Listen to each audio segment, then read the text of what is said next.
Okay, so today we continue with our class Kitzur Shulchan Aruch, and we continue with the Sefer Chofetz Chaim. And our big topic is the same as it's called Lashon Hara, derogatory speech. And today's topic, lack of commitment.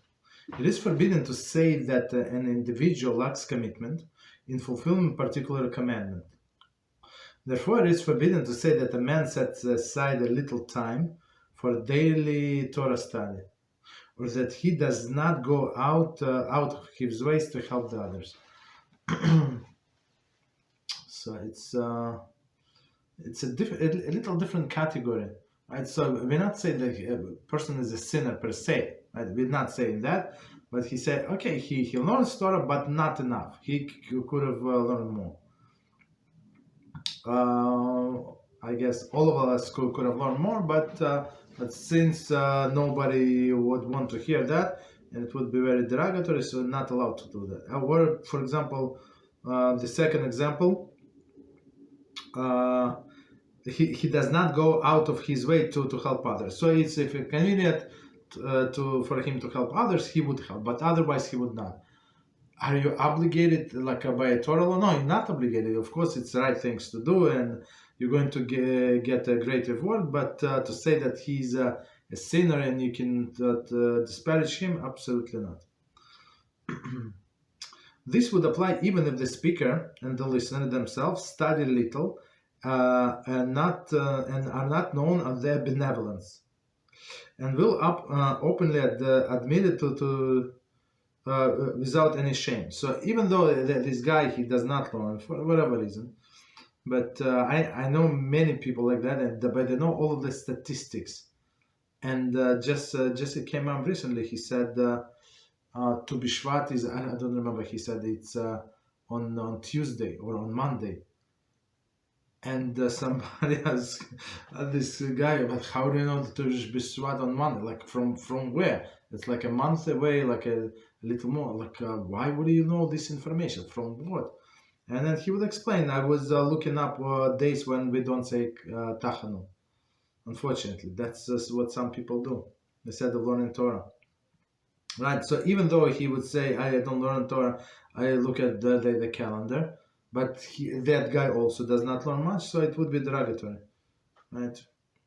Since the Torah commands us to make a Torah study and has its performance priorities in our lives, it is forbidden to say that someone else lacks that dedication in these areas, right? So it says in the Talmud what is going to help us in the end of the days, not the bunker, not money, not connection, right? It says Torah and Gilus Chasadim, meaning Torah and acts of kindness, right? So whoever does not learn Torah, does not do acts of kindness, looks like he's not going to be saved. So okay, we speak about ourselves.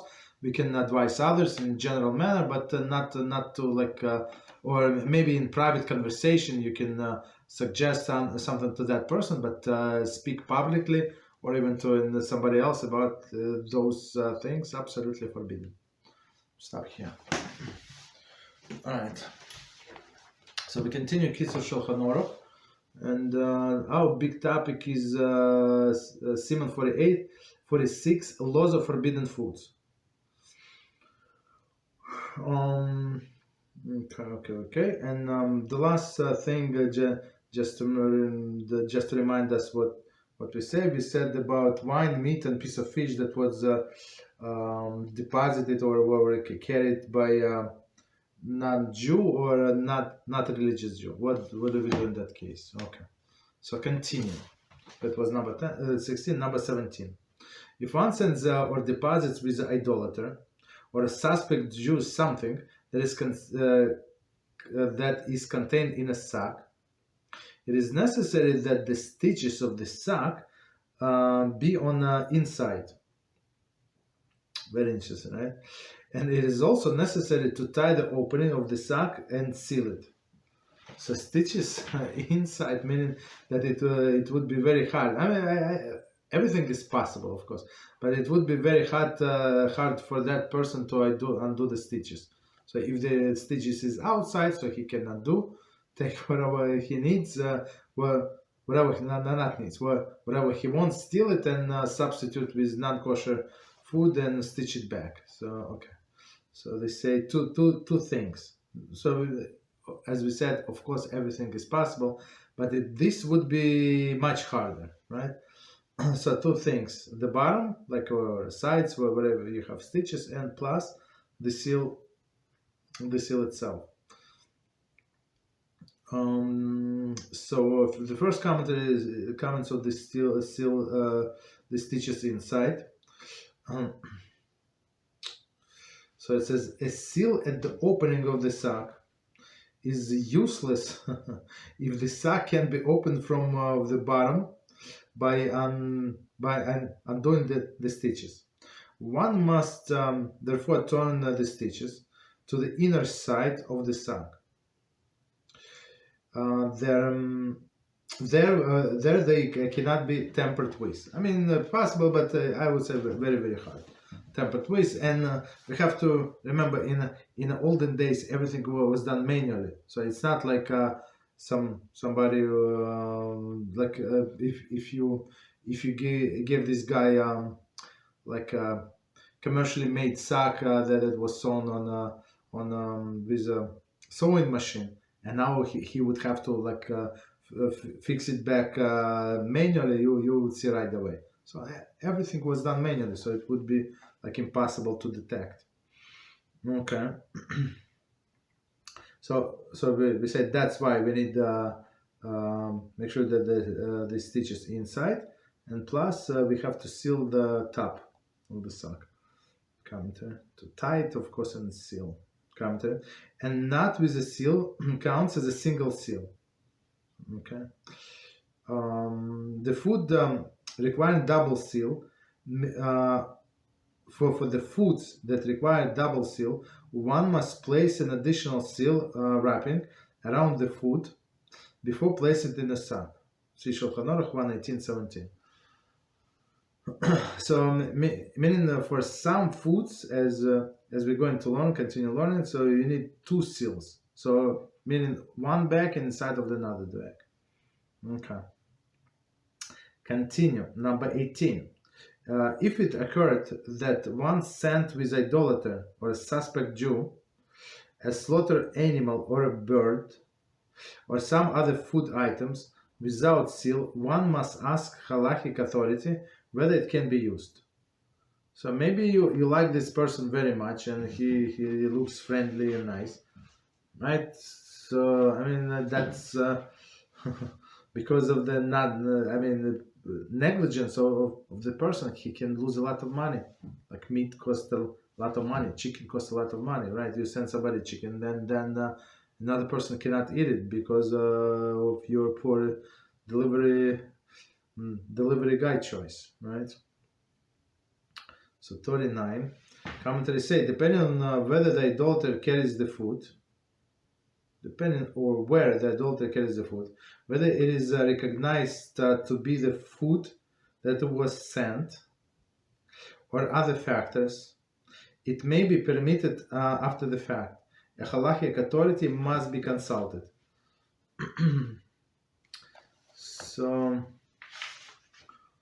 So I guess maybe they would take into consideration how much time it took, maybe from one floor to another floor. Maybe like or when you can always see that person, like for instance a waiter, right? He carries from the kitchen to the tables. Of course, he's non-Jew. Everything is cool, but since everybody can see him, so we don't suspect that he's going to tamper with the food and lose his job. Okay, so that is an exception, but. Many times, if he knew that it was meat and it is very expensive, he out of curiosity he would try to substitute with not kosher meat. Okay. Continue. Number 19, and it says cheeses, and other food items that are in the hands of an idolater, even they are sealed, in a manner in which Jews sells food, or it is printed upon them that they are kosher, as long as we do not know who seals them or printed on them, they are forbidden. Very interesting. So we're going to see the commentary now. What is the problem with these cheeses? Why is it even stricter in some sense than meat? Is it? Just let's read it one more time just to make sure that it is stricter. Cheeses are other food items that, in the hands of idolater, even if they're sealed in a manner in which the Jew sealed foods, whatever it means, we're going to see, or it is printed upon them that they are kosher, right? As long as we do not know who seals them or printed on them, they are prohibited. So let's see commentary. We must be concerned that perhaps an idolater wrapped and sealed the food in the manner of the Jews, or he obtained a stamp with which is printed kosher, right, on foods. I mean, let's say it sounds like in olden days, right? It was some kind of piece of rope, right, and it was like a seal, real seal. So I mean, after you eat the food, you discard this piece of rope together with the seal. Well, why do you need it, right? So this non-Jew could have pick it up and then use it to substitute for something else. You don't know. Nowadays we rely on the Kashrus certification symbols printed on the food packages. If they are copyrighted and their misuse makes perpetrator liable to persecution by the government, so one would be afraid to forge them. So that's a very important comment. So today, many times when it says like kosher on a thing, so most of the time it is kosher, even though I found many times that it's not true. Not many times. I don't know how many times. Maybe 10 times I found some like a symbol on the packaging, and I went to OU and it was not there, and I wrote them email and they check and they say, yeah, it should not be, it's not kosher, we never authorize it, right? So, and I remember, I don't know if I told this story, I have a guest in my house long time ago, and this guy, he's a Jewish guy, nice guy, and he was starting to become close to HaShem, and he decided like quit his job because it was not 100% kosher. Well, he was in physical therapy, right? And and he said, what did he say? So he said, but I do vitamins. I said, you do vitamins? Yeah. He invented the formula. I'm not sure what formula he invented. I don't know, whatever. So he buys these herbs. He mixes it in his house. It's unbelievable. He mixes it in his house. And then he buys this shell, right, for these pills, and he pours. I mean, probably he has some equipment. I'm not sure. And the shells, and since according to him, according to his mind, there is nothing kosher. There is no non-kosher food. It's all herbs. Everything this grass grown from the ground, from flower. What could be not kosher? Right, and he puts OU, used to put. I asked him to remove it. Not sure he did it or not. I mean, that's a different story. And then he saw it as kosher. So because he decided in his mind, so when he told me, I almost fainted.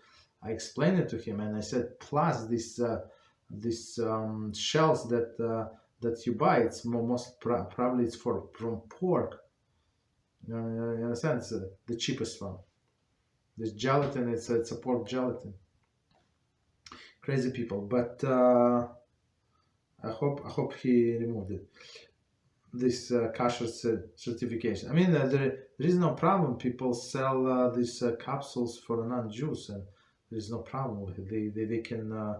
They can eat this stuff, right? But But today, most likely so. But if you report somebody to this Kashrus authorities, if they don't have relationships, so they actually can press the charges against these companies. And for this company, it's so not worth it. I cannot even tell you. So they would have to remove all of the products from all of the stores and like announce everywhere. So that we had this packaging with a kosher certification. It was never kosher. So it's a big deal. So I mean, it would be cheaper for them to just sign up for kosher and can continue with the packaging. That's what I think. Instead of announce and recall, I mean, they would need to recall regardless, but at least they would save their face, right? Because why? Because government is going to prosecute, at least in America, right? For sure. Okay, so continue. So that's a good stuff. So how does that connect to what we said? It's of course it connects. So we said if that person knows that another Jew sent me this piece of cheese, and that's and he told me on Monday that he's going to send me a piece of cheese, and on Wednesday somebody brought me a piece of cheese. It's with his seals, with these signs, whatever. So I know for sure. So it's from that person, because there were only two of us who were speaking about it. Nobody else knew. Okay, so you can rely on that. Number 20. or buy from the store. So don't trust delivery. Whatever you want. Number 20. Next, Kitzur discusses precautions that were instituted to safeguard against mingling or interchanging of kosher and non-kosher foods. Okay, so let's see. Care should be taken that the Jew and idolater not cook or roast two pots next to each other, with one containing kosher meat and one containing non-kosher meat.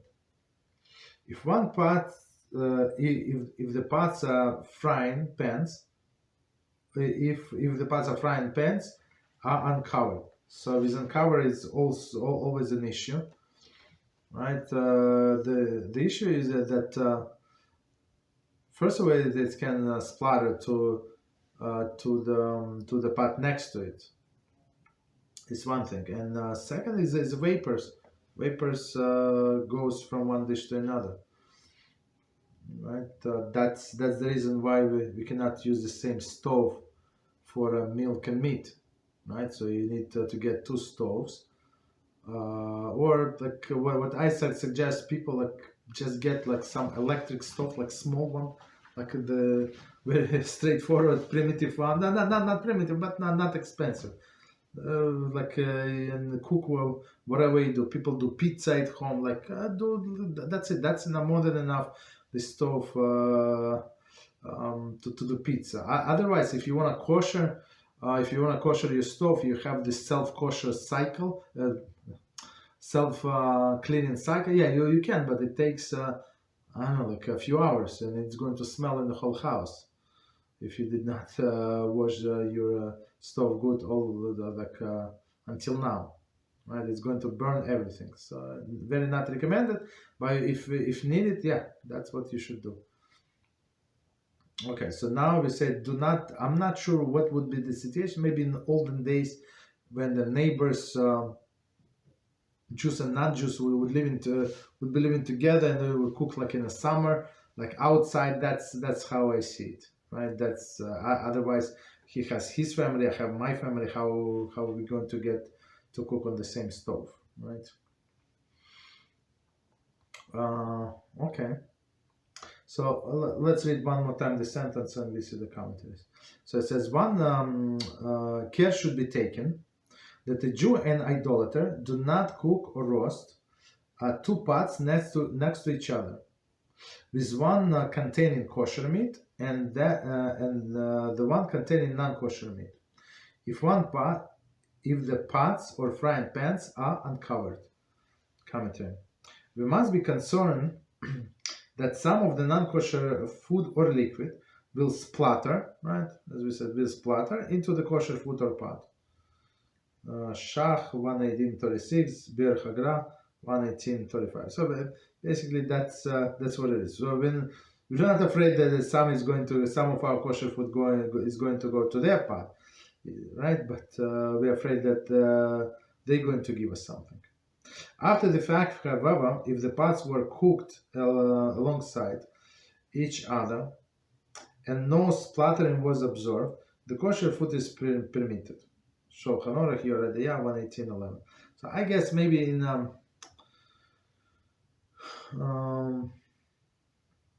this place maybe they have a problem with fuel, right, or something, right? So I mean people trying to save money and they try to cook together. So like logically it makes sense. I mean, like theoretically, I would say that it makes sense if your stove is going anyway. So why don't I put like something else, right? So but as we were saying about baking the bread, so we said clearly don't bake bread with meat, right? So the person says, so I just want to save time. I just want to save money on a fuel or whatever fuel is. Like it could be like electric stove or gas range, well, whatever you have, right? So, and I'm going to bake bread and my stew at the same time, right? So you might do that, but you must remember that this bread is 100% meat, right? So you cannot expect to eat this bread with the milk. Okay. So continue, but solution would be solution. I mean, if it bread, if the stove was unused for 24 hours and it was clean and this and that, yeah, you would be able to eat it with milk if you did not plan to do so. Okay, continue. Similarly, care should be taken not to leave pots of food cooked in a care of idolaters' maidservants. When there is no Jew in a house, and a Jew is not even doing the going and coming. So it's very important concept when Jew is going and coming, and it's this concept is rely heavily upon in all of the kosher production. So when it says, for example, you buy whatever you buy chips, right, like potato chips, it says OU. So it does not mean that the Jew is constantly, a rabbi is sleeping there, right? Because they have 3 shifts, let's say, right? In this factory, that does not mean that, right? It says that he can come anytime, anytime he wants, and I guess in many cases they say that they have to have a key or code or something, or they have a agreement that he can come 2 in the morning, right? He just came from nowhere. 2 in the morning, call this guy, okay, Mr. Manager, okay, I want to inspect your plant right now. Said, it's 2 in the morning, can't you wait till 7 when we come to the office? Said, no, I want to do it now. So basically, in this case, when this Jew Mashgiach can come like without announcement any day, whenever he wants, and then don't come for 6 months, or I'm not sure what is it. What does it say in the contract? But I'm just saying 2 or 3 months, and then maybe come once, and then next week he comes again. So that's what is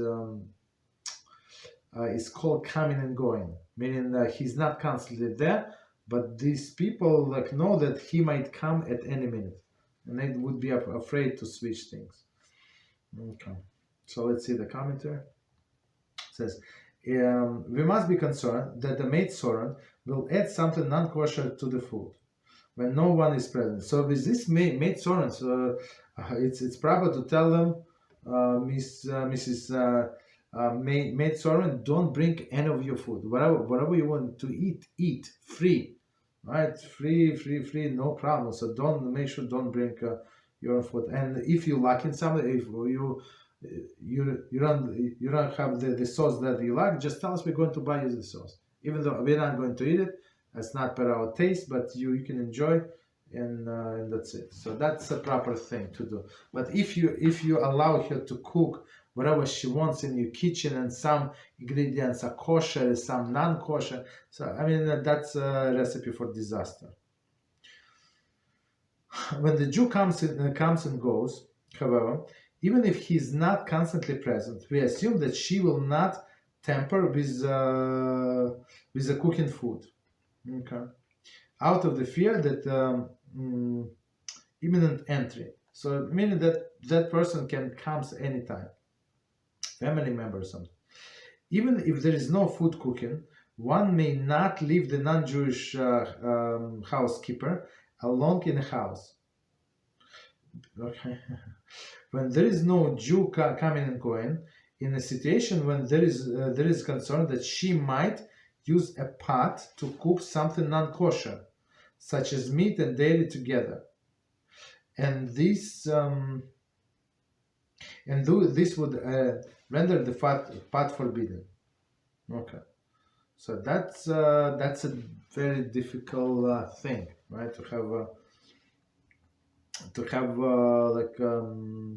non-Jewish housekeeper. Of course, it's like many times is the case, but people have to be very, very careful. Somebody always in the house, right? Come and go, and even children accounting. So she would be afraid because children remember things and they can tell over things, right? So that's okay. Any questions on what we said? Yeah, go ahead. Yes. Say you have a restaurant, a kosher restaurant, and like you said, you have the shkiat comes and goes whenever he pleases. You have employees that work there.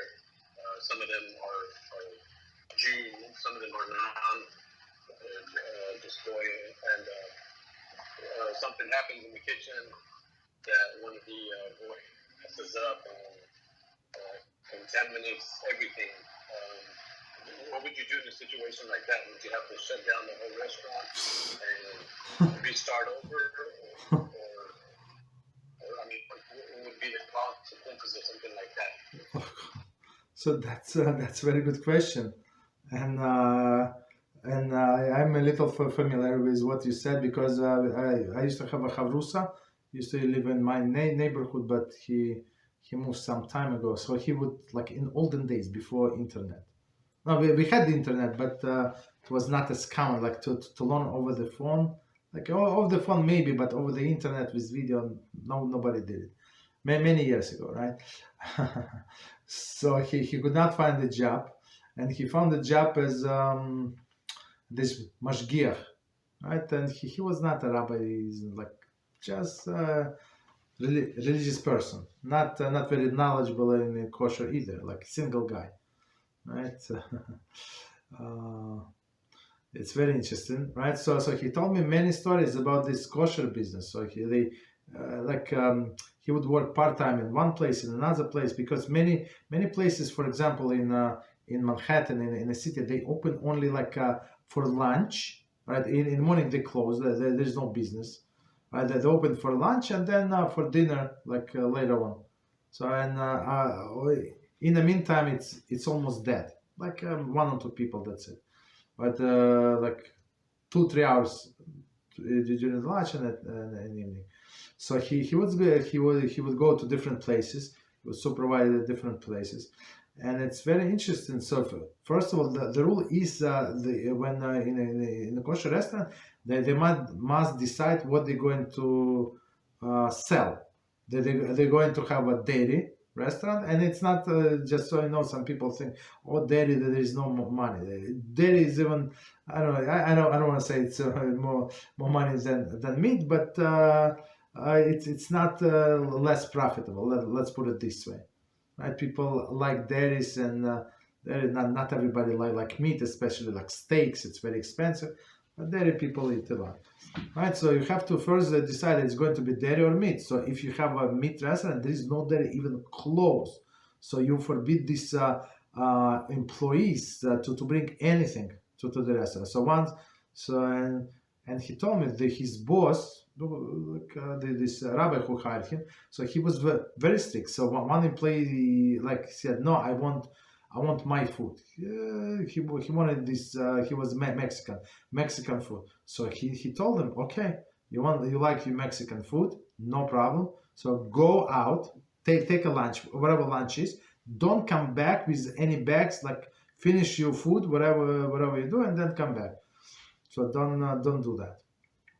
Okay, and otherwise we're going to fire you. That was like very strict, and so there is no meat and milk together, and all of the meat was in the refrigerator, and it was in a lock, like this padlock with the chains like around the the doorknobs, right? And only this mashgiach and the owner of restaurant, he was also Jew, would have the key. That's it. So all these workers who are not Jews did not have a key to the meat. Okay, so meaning could they subsidy? Yeah, if they absolutely crazy, yeah. But otherwise, they keep. I mean, as much control as normally possible. They did not go over the board, but like in several places like that. That's it. And in another place, he worked for a few months. He told me it was sushi place, but it was easy. Like there is no problem. What they going to substitute? Like all of this fish, whatever it's kosher, not kosher. It's exactly the same fish from the same boat. It's a salmon is exactly the same salmon in a kosher sushi place or not kosher sushi place. Right, so the only difference between kosher sushi and not kosher sushi that kosher does not have shrimps, crabs, crab meat, or I don't know, whatever is it. What else? Oh, it does not have dairy. Does not have in some sushi contain cream cheese. So in a kosher sushi it would be parev. Like non-dairy cream cheese. I mean, is it tasty? No. If you ask me, it's not. But that's what people want, so that's what they do. So I mean, it's very simple to implement, and if people are serious, and if you show the workers that you're serious, if they go against if they forgot, it's something they're going to lose their job. So I mean, I think they're not going to forget. And plus, if you tell them that they can eat for free, let's say, not everybody allowed the workers to eat for free, but if you allow them, so I mean, why should they bring their own food? Why should they spend money? Okay, so that's it. Okay, did we answer the question, or you meant something else?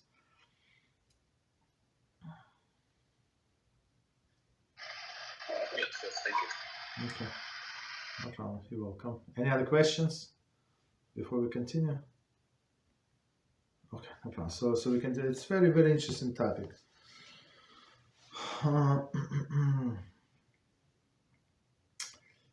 Very interesting topic.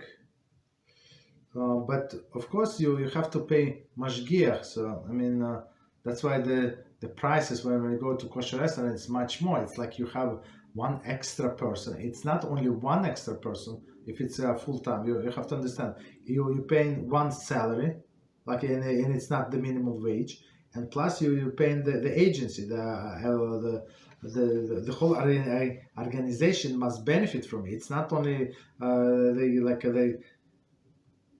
they get in the pay, and from that money they pay this mashgiach, plus they have to give him health insurance and this and that, maybe some pension plan, maybe yes, maybe no. I'm just saying that they have to pay all of the government taxes, government this and that. So that's why you have one extra person that really does not do that much work, right? Of course, what he would do, check vegetables. Yeah, we don't allow not just to check vegetables because we cannot rely on them, right? So you need so this guy with my chavrusa would check all of the vegetables. He would go crazy, right? And check meat and this and that. But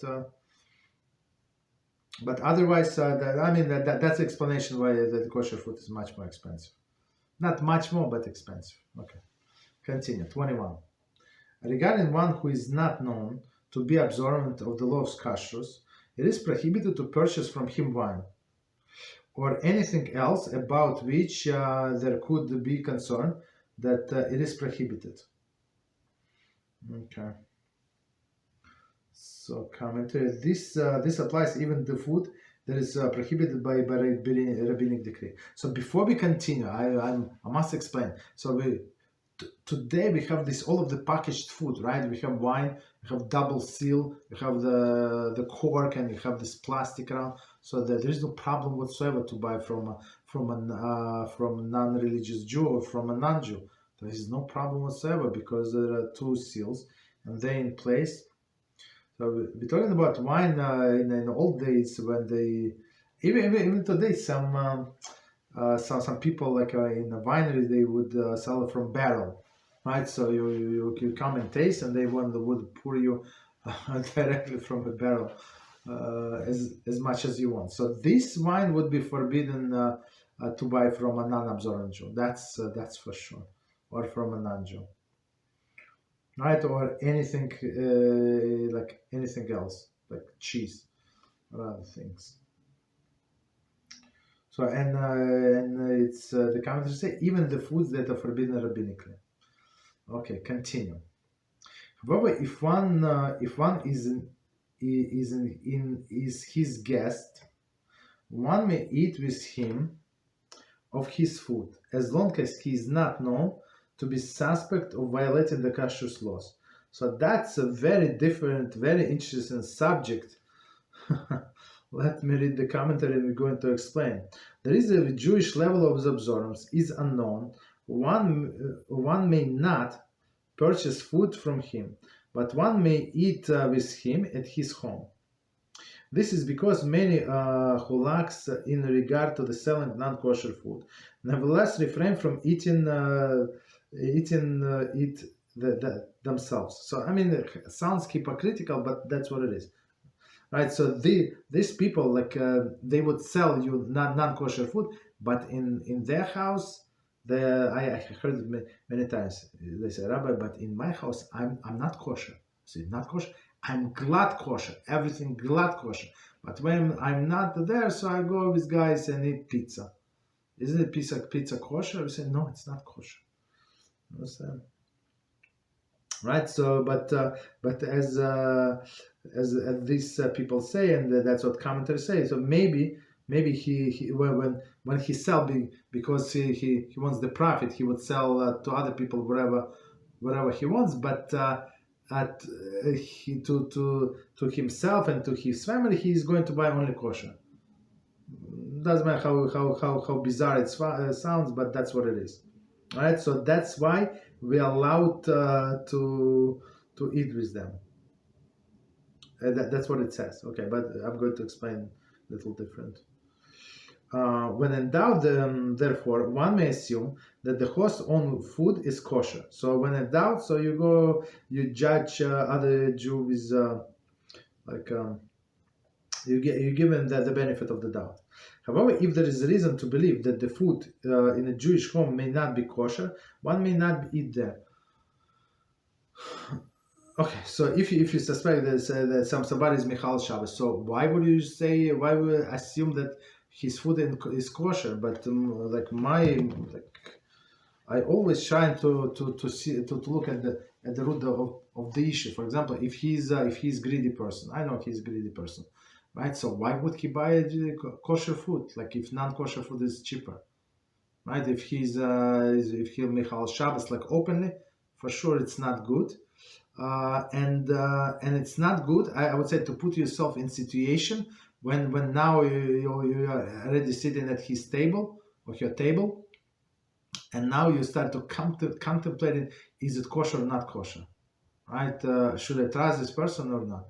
So it always have to be like we have to use our brain, and logic, and before you agree to go to somebody. Like you have to think and see maybe maybe it's proper not to be there, not to put yourself in a situation when you do not want to embarrass the person, and now you decided not to eat the food, but the person is going to get offended, and he's going to, or she's going to hate you like for the next 700 years. So it's not a good idea. So, but if you would not go there to begin with, there is no problem. So that's advice that I offer to all my students.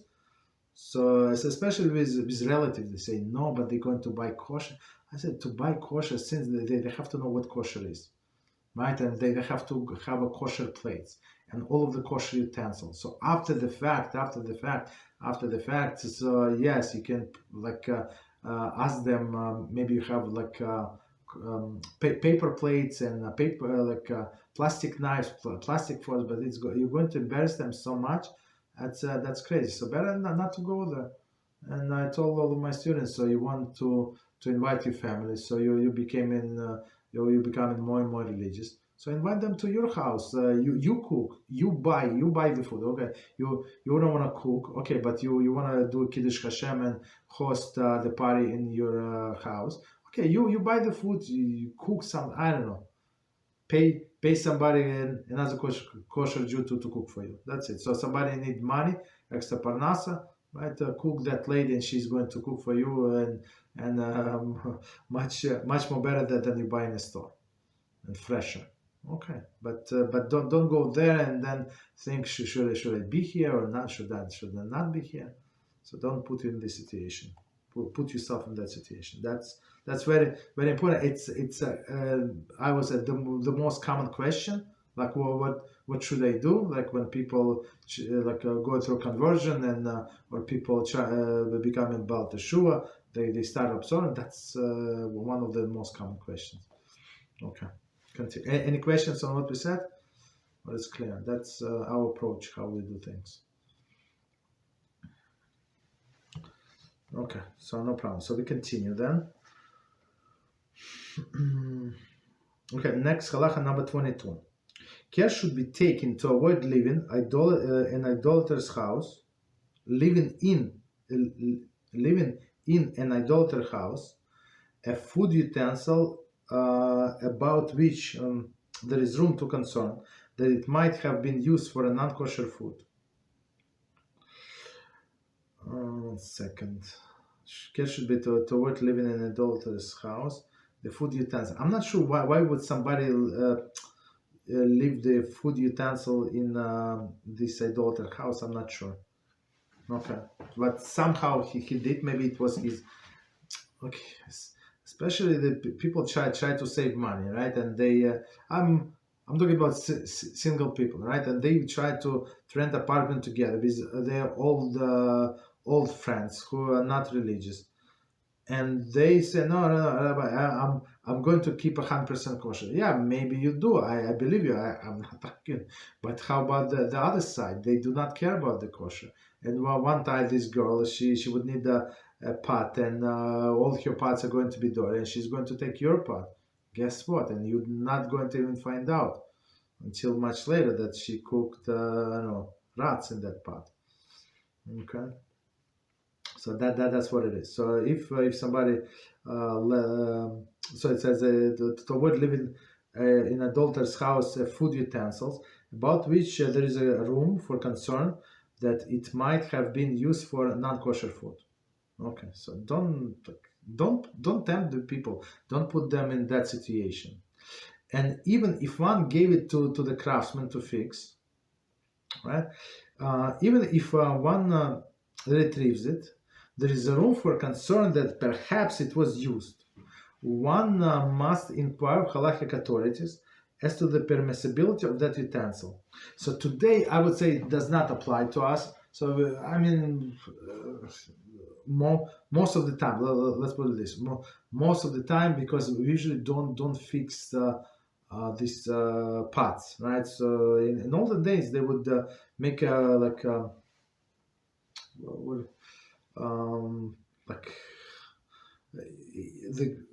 the metal was not as high grade as today. Like today we have stainless steel. They different covering and stuff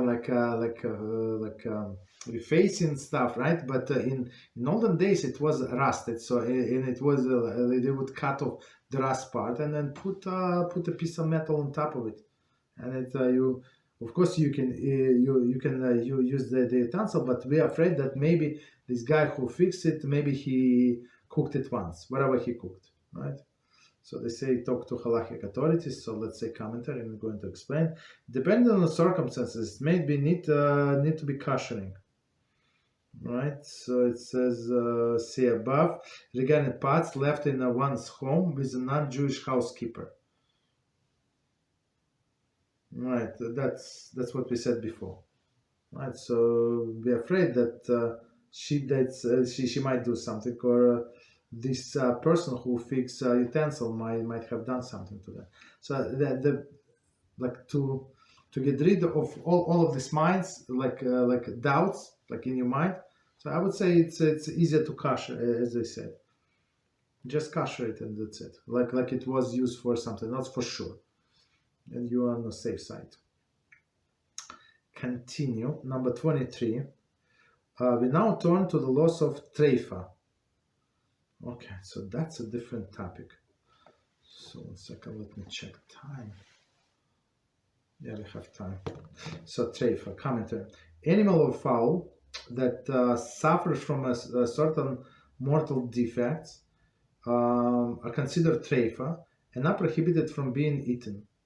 The specific defects that render animal Tereifah were transmitted to Moshe at Sinai and handed out by our sages in oral Torah.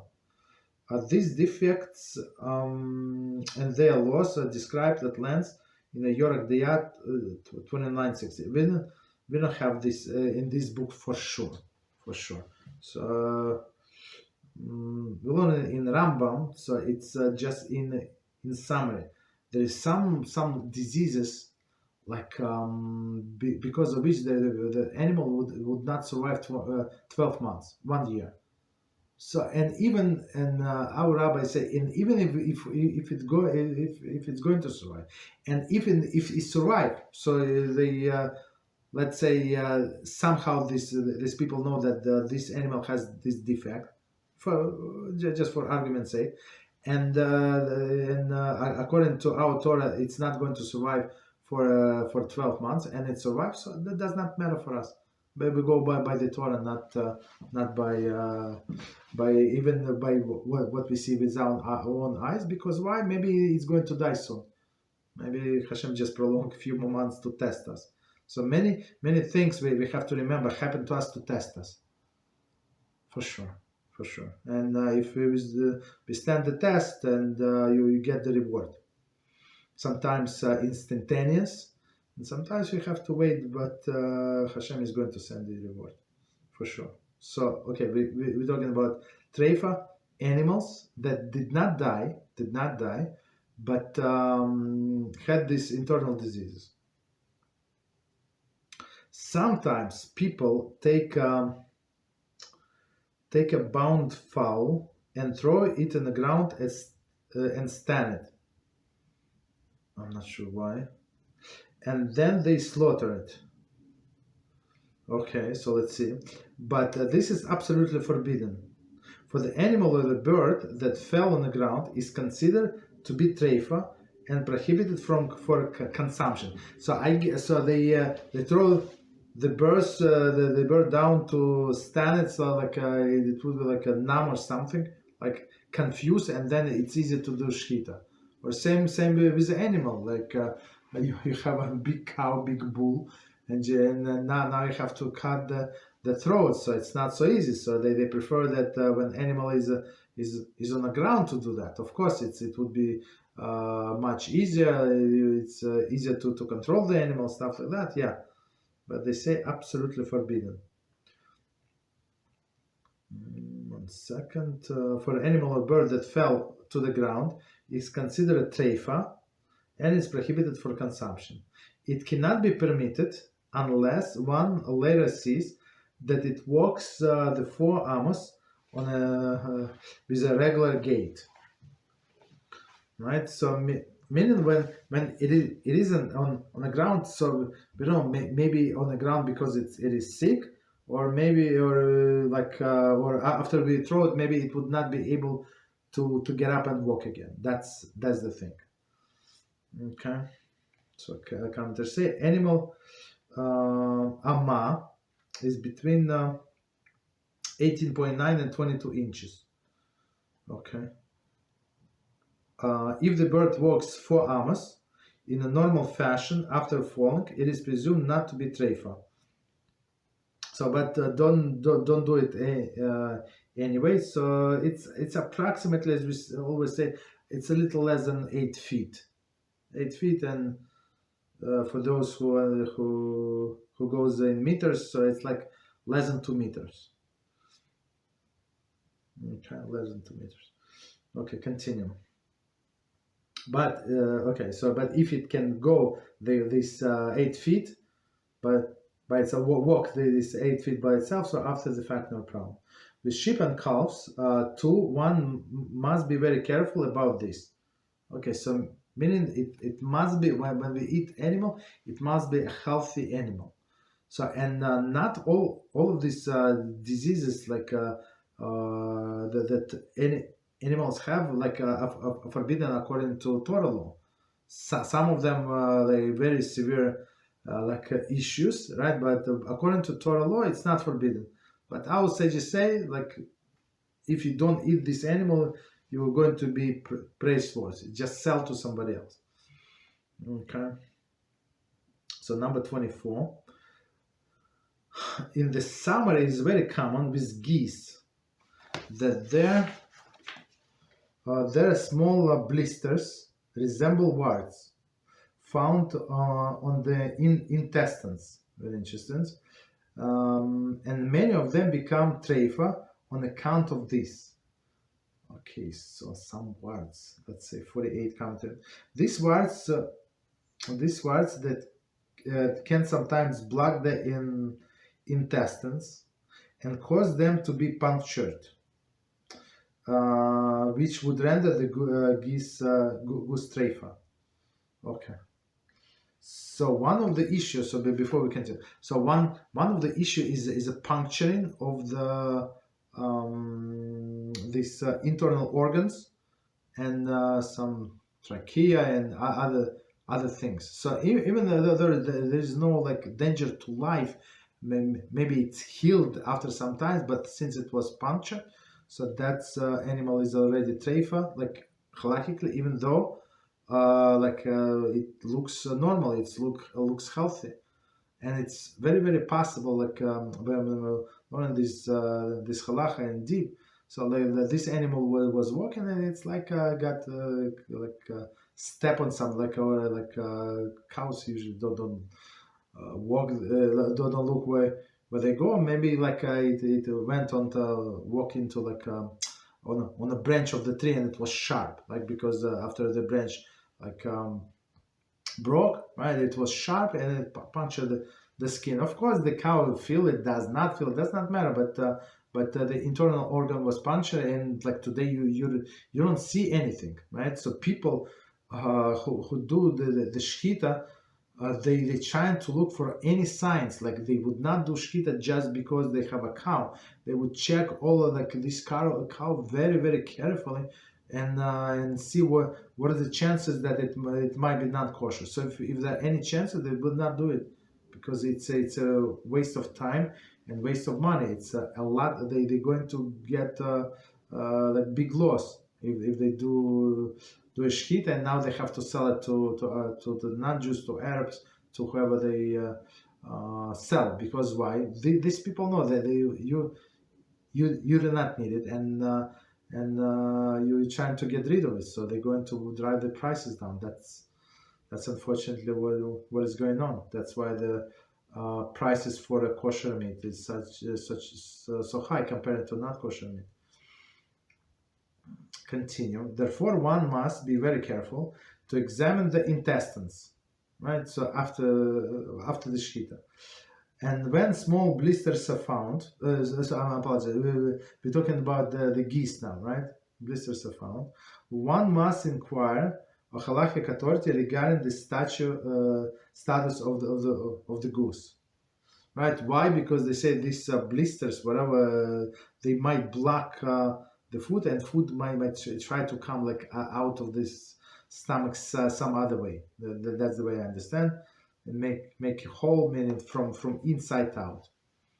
And plus, we have to understand that these cows, okay, she eats grass, yeah, she eats grass, and but on this grass, it could be like today, pieces of glass, some sharp stones, like by accident. It's not like that's what was planned.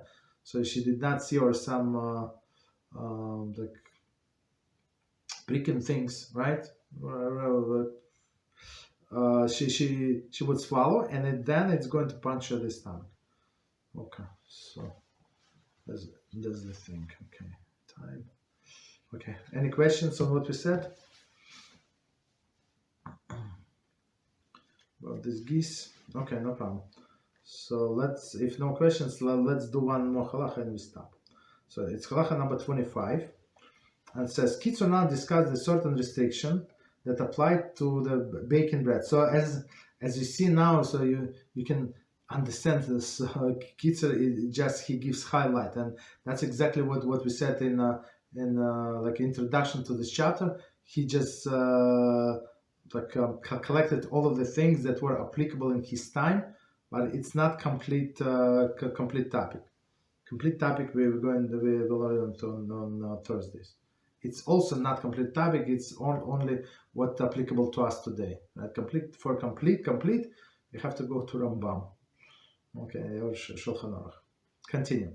One may not knead the dough with milk, right? In place of water, or in addition to it. For there is a concern that perhaps one will unknowingly eat bread with meat. So that's a very big thing. So we don't make the bread with milk. But if you go to internet, so that's of course I would not know. My wife told me. So in the search of the recipes, the best recipes, all of the cakes, all of the best recipe, they do the with milk. I mean, non-Jews, right, for sure. So we don't do with milk. Why? Because of the danger. So you make this bread with milk. Maybe somebody in your family did not know or forgot, and this little one who wants to eat a sandwich with bologna, right? That's it. Continue. And if one did not need if one did need and bake the dairy bread, then the entire loaf of bread is prohibited. So it's not, you understand, it's prohibited, even from being eaten by itself, without any accompanying food.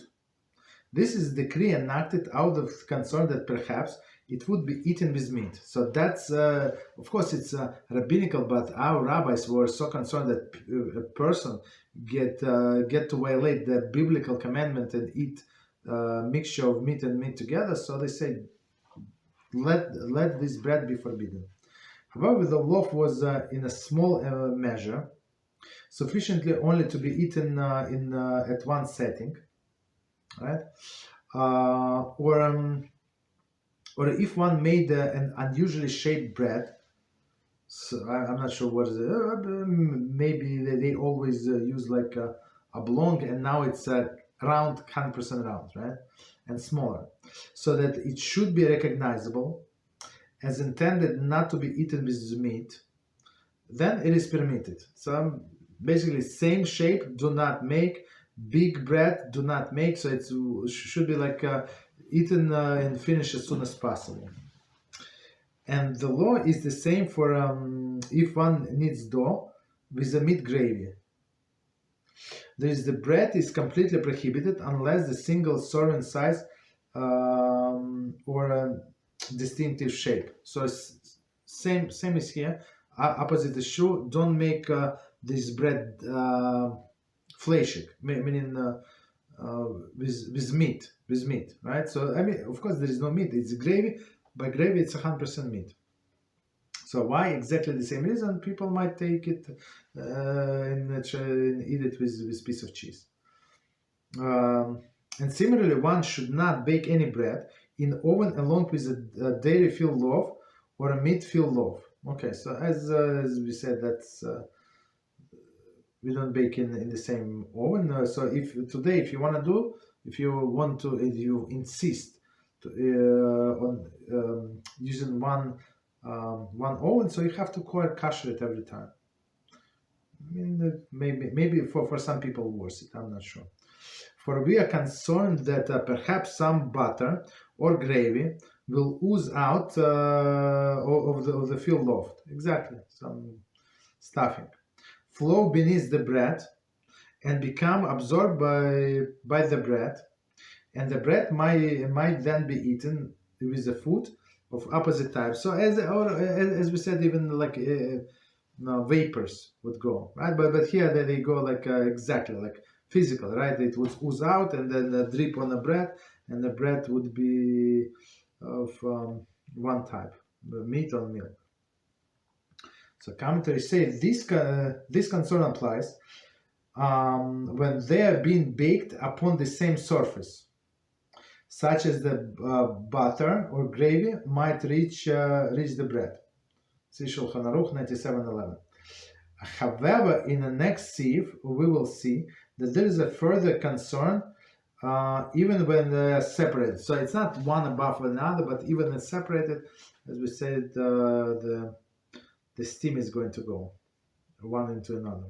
If one did bake bread together with dairy filled or meat filled loaf, and the butter or a gravy did not flow beneath it, okay, then it has the same law as it has been kneaded with it, right? So you bake the regular part of bread, you like flour, salt, and sugar, and yeast and water. That's it. So, but you bake it in the same oven with meat filled this bread, right? So it's considered to be this part of bread is no longer parve, it's actually meat bread. Okay, kneaded. It is as though the bread is kneaded with the butter or gravy, 100%. Whatever was absorbed by this bread that we intended to be parve because we tried to save some money. So guess what? That did not work. Meaning that one is prohibited from eating it even by itself. So let's see commentary, and we're going to stop. The bread might be forbidden. The bread might be forbidden if butter or gravy oozed out of the filled dough and was not absorbed flowing directly underneath the bread. Okay. Even if nothing was seen oozing out of the loaf, the bread may not necessarily be permitted due to the consideration discussed in the next sieve. So, I mean, but we already said what consideration is. Okay. So we can stop here. So it's, as you see, everything is practical and very interesting. Okay. Any questions on any topic? Go ahead. Okay, no problem. So we can stop here. So I was asked one question. So I didn't finish my research, but it's in the making. So I have a book, but I have to find where is it. So the question was, a woman allowed to use a makeup on Shabbos? So of course it's not such an easy question, but BeEzrat HaShem we're planning to answer in one of the next classes. All right, thank you very much, and until tomorrow, BeEzrat HaShem.